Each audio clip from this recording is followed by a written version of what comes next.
السلام علیکم عزیز ساتھیوں، اس تقریر کا آغاز میں اس شعر سے کرتا ہوں۔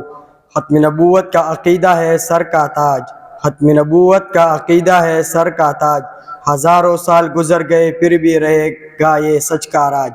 ختم نبوت اسلام کا ایک اہم اور بنیادی عقیدہ ہے جو ہمیں یہ بتاتا ہے کہ حضرت محمد صلی اللہ علیہ وآلہ وسلم آخری نبی ہے اور آپ صلی اللہ علیہ وسلم کے بعد کوئی نبی نہیں آئے گا۔ اللہ نے قرآن مجید میں واضح طور پر اس حقیقت کو بیان کیا ہے۔ وہ عقیدہ مسلمانوں کی ایمان کا حصہ ہے۔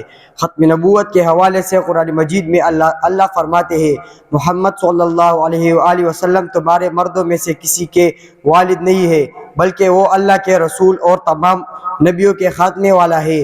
الاحزاب آیات نمبر 40۔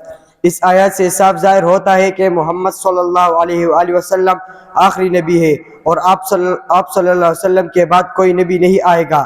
اس حدیث مبارکہ میں بھی ختم نبوت کی تصدیق کی گئی ہے۔ حضرت جابر بن عبداللہ رضی اللہ تعالی عنہ سے مروی ہے کہ رسول اکرم صلی اللہ علیہ وسلم نے فرمایا، میرے بعد کوئی نبی نہیں ہے۔ ختم نبوت کا عقیدہ نہ صرف مسلمانوں کے لیے ایمان کا ایک حصہ ہے بلکہ یہ اسلام کی بنیادی تعلیمات میں شامل ہے۔ جب تک ہم اس عقیدے پر ایمان رکھتے ہیں تب تک ہمارا ایمان صحیح اور مکمل رہتا ہے۔ لہذا ختم نبوت کا عقیدہ نہ صرف ہمارا دینی فریضہ ہے بلکہ یہ ہمیں اسلامی معاشرت کی صحیح بنیاد فراہم کرتا ہے۔